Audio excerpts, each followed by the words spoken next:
देखिए, हम लोग पढ़ रहे थे महात्मा बुद्ध के बारे में। महात्मा बुद्ध के बारे में, उनका जन्म कर्म के बारे में कुछ बता दिए थे। ठीक है, कैसे ज्ञान की प्राप्ति हुआ था, कहाँ से सांख्य दर्शन लिए थे, कहाँ से योग दर्शन क्या ज्ञान का प्राप्ति हुआ था, और कितना वर्ष तपस्या किए थे, किस नदी किनारे किए थे, कहाँ जन्म हुआ था, ये बता दिए थे। किस कुल के थे, उनकी माता किस कुल की थी, बता दिए थे। उनकी माता किस कुल की थी? कोलीय वंश की थी। पिताजी उनके शाक्य वंश के थे। ठीक है, उनकी पत्नी के नाम क्या था? जसोधरा। तो ये सब बता दिए थे। अब देखिए, जब इनको ज्ञान की प्राप्ति हुआ तो हम बताए थे कि सबसे पहले ये गए थे कहाँ? सारनाथ, जिसका एक और नाम है ऋषिपत्तनम। ठीक है, वहीं पे गए। देखिए वो गिर गया, उसको बंद कीजिए। ठीक है, तो जब सारनाथ गए तो वहीं पे जो पांचों ब्राह्मण जो उनको छोड़ के गया था, फिर वहां पर भी भटक ही रहा था। उन लोगों को ज्ञान क्या हुआ था? नहीं मिला था। तो इन्हीं के माध्यम से उन लोगों को क्या हुआ? ज्ञान मिला और इनका अनुयायी बन गया लोग। समझ गए? ये प्रथम बार उसी तरह से दो शूद्र का भी क्या किए थे? प्रथम दो शूद्र को ज्ञान दिए थे, जो इनका अनुयायी बन गया था। प्रथम दो शूद्र शिष्य बना था, वो कौन था? तपसु और भल्लु। क्या था? तपसु और भल्लु। तो पूछ देगा उनके दो प्रथम शूद्र अनुयायी या शिष्य तो कौन थे? तपसु और भल्लु। अब देखिए, इसकी प्रथम महिला, क्योंकि देखिए प्रथम ज्यादा इंपॉर्टेंट होता है एग्जाम के पॉइंट ऑफ व्यू से। क्या होता है? प्रथम ज्यादा इंपॉर्टेंट होता है। तो यहाँ पे प्रथम अगर महिला पूछ दिया तो उनकी माता ही जो थी प्रजापति गौतमी, इनकी क्या थी? सौतेली माँ या मौसी। ठीक है, इनकी माँ तो इनके जन्म के 7वें दिन ही क्या हो गया? मृत्यु हो गया। और इनका जो प्रधान शिष्य था, जिसको ये बहुत मानते थे, कौन थे? आनंद और बाली। अभी देखिए, जब इसी तरह से ये क्या हुआ, उनका ज्ञान इसी तरह से क्या हुआ, ज्ञान के प्रचार करते गए, अपना धर्म का प्रचार करते गए, तो ये बताते गए कि दुनिया क्या है? दुखों से भरा है। दुनिया में कोई सुखी नहीं है, सबका क्या है? दुख है। और दुख का कारण क्या है? इच्छा है, मोह है। जिस दिन आप मोह छोड़ दीजिएगा, आपको दुख नहीं होगा। किसी चीज का क्या होता है? लोग कहता है किसी का बेटा मर गया तो लोग कहता है कि दुख है। तो क्यों दुख है? उसको लालच था कि बुढ़ापा में मेरा सेवा करेगा, या मेरा इति करेगा, सेवा करेगा या बात मानेगा। इसी का ना मोह रहता है। और अगर उसको मोह नहीं है, उससे कुछ लालच नहीं है, तो उसको कभी दुख नहीं होगा। देखते हैं दूसरे का बेटा मरता है तो दुख होता है लोग का। अगर मार्केट में जा रहे हैं, आपके भाई को कोई मार दे 2 हाथ, तो झगड़ा कर लीजिएगा। और दूसरे का मारता है तो नहीं मोह है, पता 4 लात और ही मारा, बड़ी बदमाश का चल देता है। तो अपना आदमी से क्या होता है? मुंह हो जाता है, लगाव हो जाता है। तो यही दुख के कारण है। तो वही बताए थे, इच्छा को क्या कीजिए? मार दीजिए, आप कभी दुख नहीं दे पाए, नहीं मैंने दुखी ना रह पाइएगा। तो वही वो क्या किए थे? शिक्षा दे रहे थे। तो यहाँ पे तो उसी शिक्षा में जो प्रथम शिष्य था, इससे तो इनका लाखों हजारों अनुयायी है, लेकिन प्रथम एग्जाम के व्यू से क्या होता है? इंपॉर्टेंट है, तो पूछता है। तो ये जानना हम लोग क्या है? जरूरी है। तो प्रधान कहेगा, प्रधान तो आनंद और बाली। और प्रथम महिला तो उन्हीं की क्या थी? उनकी मौसी थी। तो इनका क्या था? जो इनका प्रजापति गौतमी मौसी थी, इसको ये नहीं चाहते थे कि मेरे धर्म में कोई महिला एंट्री करे। ठीक है, लेकिन आनंद के कहने पर क्या हुआ? एंट्री है। तो पूछता है किसके कहने पे? आनंद कहने पे। ठीक है, अब देखिए, अब ये क्या किए, जब इसी तरह ज्ञान बांटते गए, जब गए कुशीनगर, तो कुशीनगर एक चुंद नाम का इन्हीं का शिष्य था, जो जाति का क्या था? लोहार था। पूछता है क्या था? लोहार। इसी ने इनको खाने का दिया पोर्क। पोर्क माने होता है सुअर का मांस। इसको POR के लिख देंगे तो समझ जाइएगा। तो इसका क्या? सुअर का मांस दिया खाने का। और इसी खाना खाने से इनको अतिसार नामक बीमारी हो गया। अतिसार या रक्तसार ये होता था कि माने उनको पचा नहीं। क्या हुआ? खाना नहीं होता है, डाइजेस्ट नहीं कर पाया। देखिए, सबसे हार्ड होता है जो ईश्वर का मांस होता है। लोग कहता है अच्छा से 72 घंटा में गलता है। समझ गए? तो उनको दे दिया और इनसे पचा नहीं, अतिसार नामक क्या हुआ, बीमारी हुआ। और इसी को क्या किए, तब वहां से चल दिए मल के जो राजा थे, माने कुशीनगर में ये मल के राजा के राजे में ही दूसरे जगह गए, और वहां गए तो एक सुभग नाम के क्या हुआ, इनका अनुयायी मिला, उसी को ही लास्ट ज्ञान दिए थे सुभग, यहाँ पे लिख दिए हैं क्या था, सुभग। और पूरी जगह महात्मा बुद्ध लास्ट ज्ञान किसको दिए थे, सुभग को। वही कुशीनगर में लास्ट ज्ञान सुभग को दिए, और वहीं पर इनका क्या हो गया, मृत्यु हो गया और स्वर्ग सिधार हो गए। और स्वर्ग सिधार यानी मृत्यु को ही उनको बोला जाता है महापरिनिर्वाण। क्या बोला जाता है, महापरिनिर्वाण। और घर से जो निकलते हैं तो महाभीष निष्क्रमण, उसको घर से जब घर जो त्यागे थे ज्ञान की प्राप्ति में, तो उसको क्या बोलते हैं, महाभीष निष्क्रमण। महाभीष तो भी याद रखिएगा, तो घर से निकल गए थे, जो दुनिया से निकल गए तो महापरिनिर्वाण। और कब, 483 BC में। और जब मृत्यु हुआ था हिरण्यावती नदी के किनारे हुआ था, नहीं लिखा है, हिरण्यावती नदी के किनारे। देखिए 3 गो नदी इनका इंपॉर्टेंट है। जो मृत्यु हुआ था किस नदी के किनारे, तो हिरण्यावती नदी के किनारे। ज्ञान की प्राप्ति होता फल्गु या निरंजना।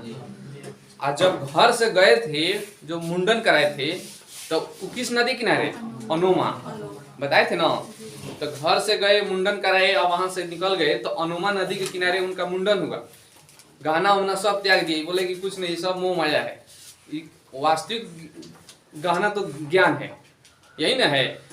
गहना धन संपत्ति का मतलब क्या हुआ, आपको सुख साधन पहुंचा रहा है। और असली सुख इंसान को ज्ञान पहुंचाता है। ज्ञान हो जाएगा तो मोह माया में उतना नहीं रहेगा, तो उसको दुख नहीं होगा।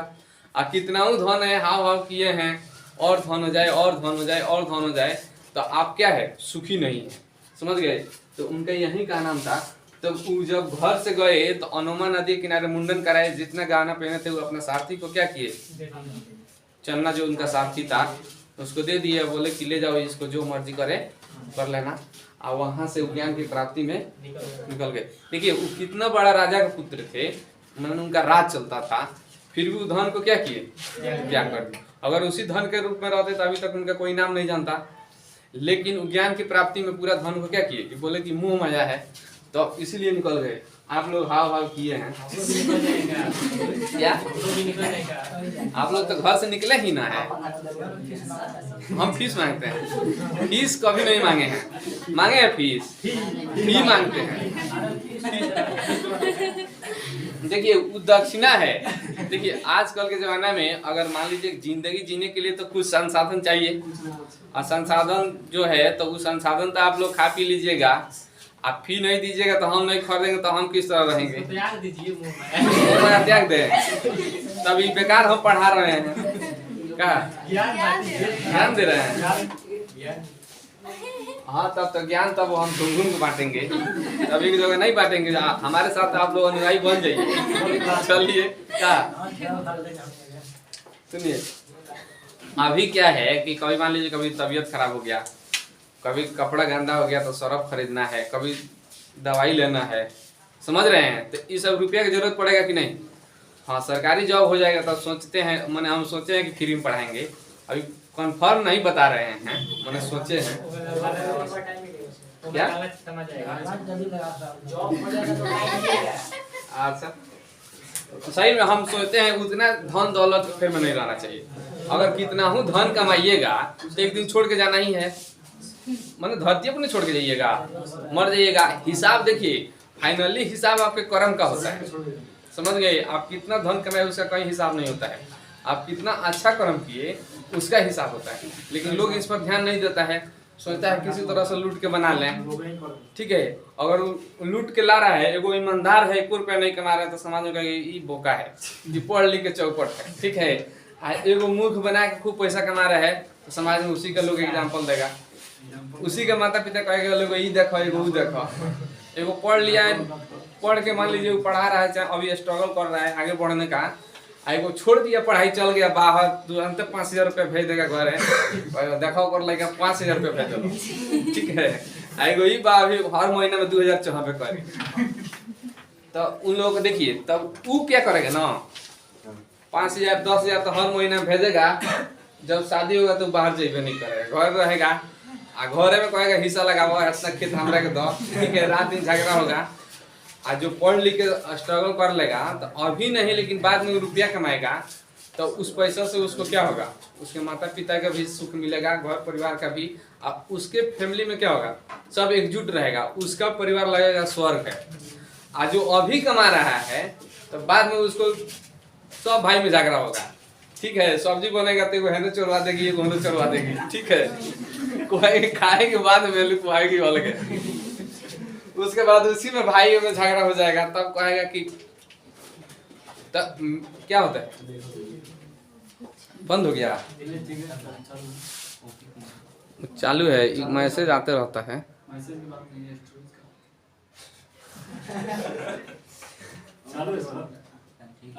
ठीक है, समझे। तो अभी आप लोग क्या है, कोई मजाक उड़ा रहा है तो उड़ाने दीजिए, पढ़ लीजिए, बाद में क्या होगा, आपका जॉब हो जाएगा तो आप सुखी रहिएगा। देखिए, तो यहाँ हम बताए थे उनका मृत्यु हो गया था 483 ईस्वी में आनंद। और देखिए उसके बाद से क्या हुआ, जब इनका महापरिनिर्वाण की प्राप्ति हो गई, माने इस दुनिया से चले गए, तो किसी को अपना क्या उत्तराधिकारी नहीं बनाए थे।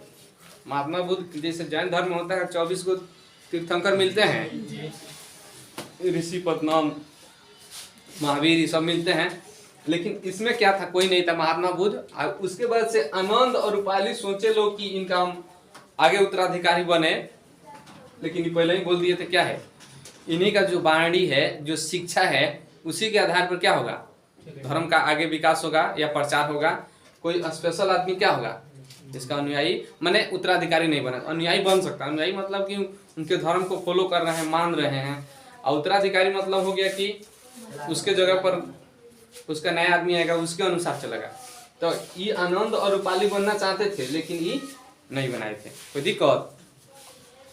और देखिए इसका कंडीशन था कि अगर बौद्ध धर्म आप अपनाना चाहते हैं तो कम से कम 15 वर्ष उम्र होना चाहिए। कितना होना चाहिए, 15 वर्ष। 15 वर्ष से कम उम्र के लोगों को इसमें एंट्री नहीं था। और इसका कोरम था, कोरम जो होता है, कोरम समझते हैं, कोरम हर चीज का एक फिक्स रहता है, कम से कम इतना आदमी होना चाहिए। तो 20 सदस्य कम से कम एक लोगों को गुट बनाते थे, ग्रुप। ये नहीं जो आप गए डायरेक्ट एंट्री कर लिए, वैसा नहीं था। कम से कम आपके ग्रुप में 20 आदमी होना चाहिए।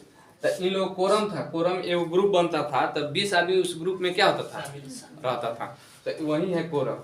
और एक इसमें उप संपदा आता है, तो इसके अनुयायी जो थे उप संपदा थे। उप संपदा मतलब कि गृह त्याग कर जो सन्यासी बनता था, ऐसे गृहस्थ जीवन भी बिताते थे लोग। लेकिन जो गृह त्याग के सन्यासी बन जाता, मैंने घर द्वार से कोई मतलब नहीं, निकल गए, महात्मा बुद्ध का अनुयायी बन गए, अब इसी बौद्ध धर्म का क्या कर रहे हैं, प्रचार कर रहे हैं, तो उसको क्या कहा जाता था, उप संपदा। ये तो बताए थे, हिरण्यावती नदी के किनारे इनका क्या हुआ, इनका महापरिनिर्वाण की प्राप्ति हुई थी। अब देखिए, अब जब 483 में जब इनका मृत्यु हो गया, तो उस समय क्या हो गया, इनके अनुयायियों में थोड़ा सा मतभेद हुआ। तो कोई चीज मतभेद होता है तो समझदार लोग रहता है, तो एक पास बैठ के सब अपना अपना विचार रखता है, उसके अनुसार क्या करते हैं, निर्णय निकलता है। तो उसी समय 483 बीसी में ही क्या हुआ, एक महासंगीति का आयोजन हुआ। महासंगीति मतलब कि सब उसके अनुयायी को जितना मैक्सिमम एक जगह आया लो, अब बैठ के बोला लो कि अब तो महात्मा बुद्ध नहीं रहे, अब जो आगे इस धर्म को कैसे चलाया जाएगा, होगा ना। जैसे देखते हैं कि एक परिवार में जिसका पिताजी रहते हैं, मृत्यु हो जाता है, तो सब बेटा बैठ के अपना हिस्सा बांट लेता है। लोग पूर्व बगल तू रही, पश्चिम बगल हम रहेंगे, तो कहेगा ना हम पश्चिम रहे, मैंने रोकबा। देखते हैं, तो उसी तरह से इसमें था। तो ये लोग बोला कि क्या कीजिए, बैठ के एक कीजिए जी, अब आगे इस धर्म को कैसे चलाया जाएगा। तो जितना उसके विद्वान लोग थे क्या किए, एक संगति किए, और संगति को ही नाम दिया गया महासंगति। तो महासंगति कब हुआ था, पहला प्रथम 483 बीसी में, या इनकी मृत्यु के समय में ही उसी साल हो गया था। और ये जो हुआ था राजगीर में हुआ था। कहाँ हुआ था, राजगीर, या गिरिव्रज भी कहा जाता है उसको। और राजगीर में जो हुआ था उस समय क्या था, सप्तपर्णी गुफा में हुआ था। देखिए उस समय इस तरह के घर नहीं थे, ठीक है, पत्थर में ही लोग क्या करते थे, काट के गुफा बना कर रहते थे, ठीक है, इतना टेक्नोलॉजी नहीं था। अभी क्या है, घर बना लेना है। अब क्या है, अब ऐसा ऐसा घर बन गया है, घर उठा के चल दे रहा है, मन करते यहाँ रहिए, नहीं तो उसको फिर लाद दीजिए, चल जाइए, एकदम अच्छा अच्छा बिल्डिंग टाइप के, समझ गए।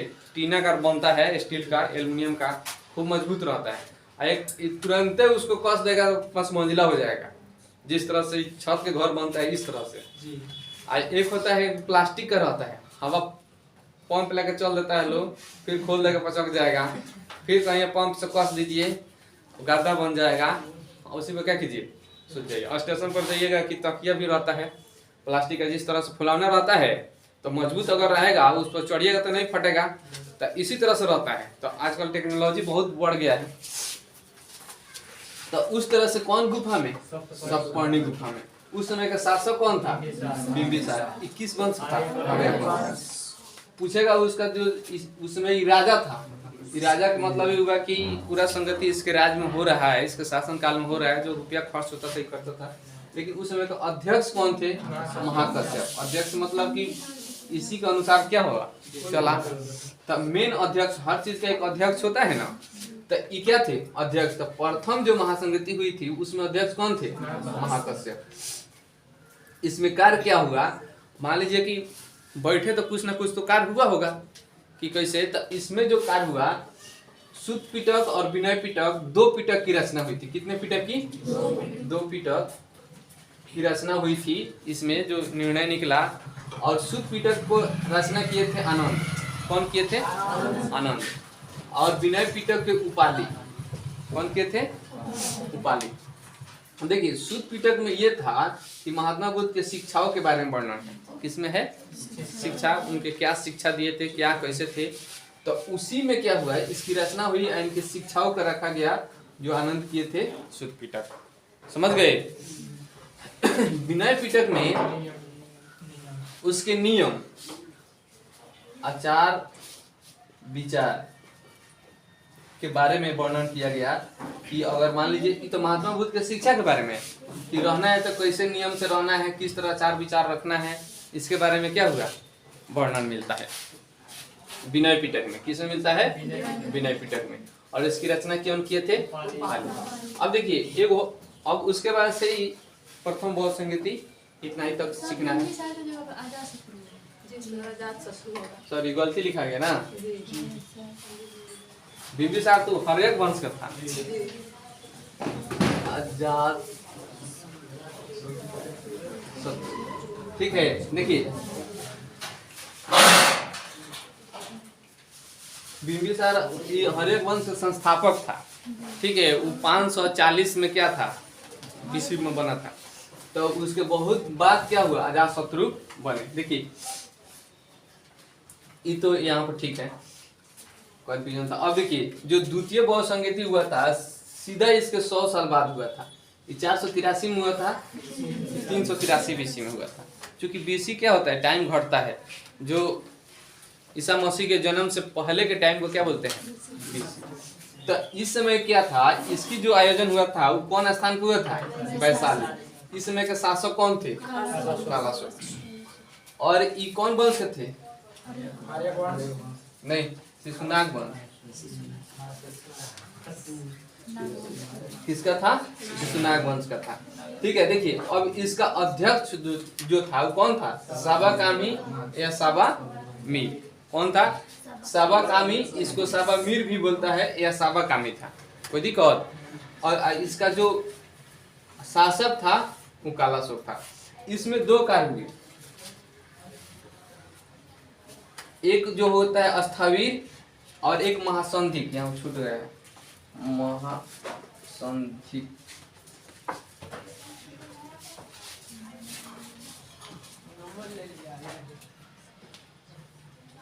एक कार्य हुआ महासंधिक। अस्थावीर और महासंधिक में अंतर क्या है, ये है क्या, इसके जो अनुयायी थे 2 भाग में बढ़ गए।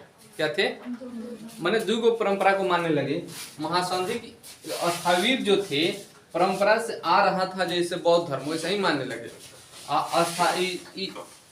और ये जो थे इसको क्या हुआ, ये परिवर्तनशील बन गए। परिवर्तनशील मतलब जैसे आवश्यकता पड़े अपने आप में थोड़ा परिवर्तन कर लेना चाहिए। इन लोगों का क्या था, परिवर्तनशील। ये थे प्रारंभिक परंपरा को मानते। जैसे यहाँ पे बौद्ध धर्म जैसे थे, यहाँ अनुयायी जैसे होते हैं ना, आगे चलिएगा तो कोई कोई अनुयायी में थोड़ा थोड़ा मतभेद होता है। जैसे दो भाई है तो दो भाई भी एक फॉलो नहीं करता है सिद्धांत, ये कहेगा इधर तो ये कहेगा इधर। तो उसी तरह से इसमें क्या था, इसमें जो इन लोगों को दो भाग में बांट गया लोग, स्थविर और महासंधि। तो महासंधि क्या करते थे, अपने आवश्यकता के अनुसार उस धर्म में थोड़ा मोड़ा परिवर्तन कर लेते थे, ज्यादा नहीं, थोड़ा सा। ये लोग जो थे कि बोलते थे नहीं कोई परिवर्तन नहीं, जैसे आ रहा है वैसे ही। तो स्थविर जो परंपरावादी थे, आई परिवर्तनशील थे, कोई दिक्कत। तृतीय बौद्ध संगति हुआ था जो 250 बीसी या 251 बीसी, कहीं 251 देता है कहीं 250 देता है। तो ये तृतीय बौद्ध संगति हुआ था 250 बीसी में, और ये कहाँ हुआ था, पाटलिपुत्रा में। किसके शासनकाल में, अशोक। अब देखिए ये 250 या 251 में हुआ था। ये पाटलिपुत्रा जो अभी क्या है, उस समय मगध का शासन था, उसमें मगध वाला क्षेत्र सब क्या था, पाटलिपुत्रा माता था।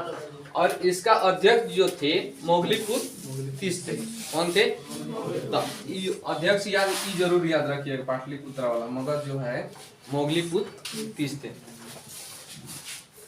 इसमें क्या हुआ, एक अभिधम पिटक जो है उसकी रचना हुई थी। इसमें क्या हुआ था, पाटलिपुत्रा में जो महासंगति हुआ था, अशोक कराया था। अशोक बहुत बड़ा शासक था, तो उसने सोचा जो महात्मा बुद्ध के क्या हुआ था। और देखिए अशोक जो बौद्ध धर्म अपनाया था तो इसी मोगलीपुत्र तीस के उपदेश पर अपनाया था। मोगलीपुत्र तीस ने ही इसका क्या किया था, विचार को बदल दिया था। क्या किया था, अशोक बहुत क्रूर शासक था, ठीक है क्या, अशोक बहुत ही क्या था, क्रूर शासक था। तो इसको विचार कौन बदला था, मोगलीपुत्र तीस ने। और मोगलीपुत्र तीस ने इसी जो तृतीय बौद्ध संगति हुआ था उसमें अभिधम पिटक की क्या किया था, रचना किया था।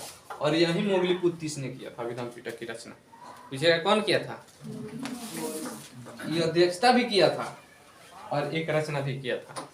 और इस अभिधम पिटक में क्या है, अशोक के शासन काल में, अशोक के जब तक शासन काल चला था उसी के शासन काल में बौद्ध धर्म के लोग क्या किस तरह से क्या होते हैं, अनुयायी को अपना माने अनुयायी को, बौद्ध धर्म के जो अनुयायी थे किस तरह के धर्म अपना रहे हैं, क्या उन लोगों का रहन सहन था उस टाइम में, उसी का वर्णन है। अशोक के शासन काल में क्या है, जितना भी छोड़ी थे उसका क्या है, उसी में वर्णन है। अब आइए चौथी बौद्ध संगति। चौथी बौद्ध संगति कहीं मिलता है 78 बीसी और कहीं मिलता है 98 बीसी, ठीक है। लेकिन इसी को कहा गया है फर्स्ट शताब्दी, फर्स्ट शताब्दी ईसा पूर्व, यानी फर्स्ट सेंचुरी में। फर्स्ट सेंचुरी का मतलब ये हो गया जो 0 से लेके 999 तक, 0 से लेके 99 तक, 900 नहीं 99, यानी इसको 100 तक भी ले सकते हैं। अब 100 से जैसे 101 जाएगा तो ये दूसरी शताब्दी हो जाएगा, ठीक है। तो इस 100 तक जैसे था तो ये 78 हो गया, कोई 98 कहा गया है, तो इसी को हर बुक में लिख देता है पहली शताब्दी ईसा पूर्व। समझ गए, कोई दिक्कत। तो चौथी बौद्ध संगति हुआ था तो उस समय वो शासक था कनिष्क। कौन था, कनिष्क ही कराया था। और कहाँ कराया था, कश्मीर के कुंडल वन में कनिष्क ही कराया था, जो कुषाण वंश का था। इसमें के याद रख लीजिएगा, के याद रख लेना है। के याद का मतलब ही हुआ के से कश्मीर, के से कुंडल, के से कनिष्क, के से कुषाण। समझ गए। तो इसमें देखिएगा है कि नहीं है। तो यहाँ क्वेश्चन अब पूछेगा कुंडल वंश, सॉरी कश्मीर के जो कुंडल वन है इसमें जो संगति हुई थी, कौन संगति हुई थी, तो चौथी। क्वेश्चन कैसे घुमा पूछ सकता है। या कश्मीर में जो है ये कुंडल वन कहाँ है, कश्मीर में है कि पंजाब में है, कश्मीर में। उस समय का शासक कौन था, कनिष्क। कनिष्क कौन, ज्यादातर कनिष्क के बारे में बहुत पूछता है, ठीक है। जो कनिष्क का शासन किया था वो कौन वंश का था, कुषाण वंश। कोई दिक्कत कितना है उस समय का। देखिए कनिष्क के ही शासक काल में 2 विद्वान लोग रहते थे, वसुमित्र और अश्वघोष। दोनों बहुत उसका उस समय का क्या था, प्रचलित विद्वान थे। तो क्या किए, कनिष्क जो थे यही क्या किए, वसुमित्र को अध्यक्ष बना दिए और उपाध्यक्ष बना दिए थे हर्षोश्व को। तो ये एक चौथी संगति ऐसा ही थी, बाकी सब में अध्यक्ष मिलेगा लेकिन उपाध्यक्ष इसी में मिलेगा। तब चौथी बौद्ध संगति में क्या था, उपाध्यक्ष की भी व्यवस्था था। तो उपाध्यक्ष कौन थे, हर्षोश्व। और इसमें जो संगति हुआ तो इसमें कार्य क्या हुआ, कार्य तो होगा। तो इसी में क्या हुआ, बौद्ध धर्म दो भागों में बढ़ गया, हीनयान और महायान। तो हीनयान लोग जो थे, इधर लिख देते हैं महायान। तो हीनयान जो लोग थे महात्मा बुद्ध को एक महापुरुष मानते थे। क्या मानते थे, महापुरुष। ये महापुरुष मानते थे। और जबकि महायान लोग महात्मा बुद्ध को देवता मानते थे। क्या मानते थे, तो ये पूछता है, ये कहते थे नहीं महात्मा बुद्ध महापुरुष नहीं थे, देवता थे। क्या थे, देवता समझते हैं ना क्या, भगवान के रूप होते हैं। ऐसे देवता के मतलब जो आपको भलाई के काम करे वो देवता है, समझ गए। जैसे आपके माता पिता आपके भलाई काम करते हैं तो देवता है। भले आप लोग देवता नहीं मानते हैं, भले गिलास पानी मांगते हैं तो कहते हैं खाली हमरा से मांगे में का, लेकिन मानना चाहिए। माता पिता का कर्ज इतना है ना, अभी भले लोग कहता है कि ये हमारे लिए कुछ नहीं किया है, खाली छोटका पर ध्यान देते हैं, बड़का पर ध्यान देते हैं, लेकिन ऑलरेडी पहले से इतना ही कर्ज है कि पूरा जन्म में आप नहीं चुकता पाइएगा। आगे फिर कर्ज लेने के फिर में कहे हैं, समझ रहे हैं। तो देखिएगा गांव देहात में होता है, 2 बेटा है, शादी विवाह हो गया है, तो छोटकी कहे कि खाली बड़की पर ध्यान दे लो, बुढ़वा बुढ़िया। बड़की कहे खाली छोटकी पर ध्यान दे लो, हमनी पर ध्यान ना दे लो। ध्यान दे या ना दे, पहले से तो ऑलरेडी इतना ना कर्ज है, आप चाह के भी नहीं चुका सकते हैं, समझ गए। तो यहाँ पे जो ये लोग थे, जो हीनयान थे, ये पाली भाषा को क्या करते थे, फॉलो करते थे। और ये लोग का संस्कृत भाषा क्या था, संस्कृत भाषा। क्या यही इसके महात्मा बुद्ध के बारे में एक क्लास और लगेगा, खत्म हो जाएगा। और इतना जो थे बौद्ध संगति और जो इसके बारे में जन्म वन्म तो बता ही दिए थे। और इसको क्या कीजिएगा, याद कीजिए, एक क्लास और लगेगा, खत्म हो जाएगा। जय हिंद, जय भारत।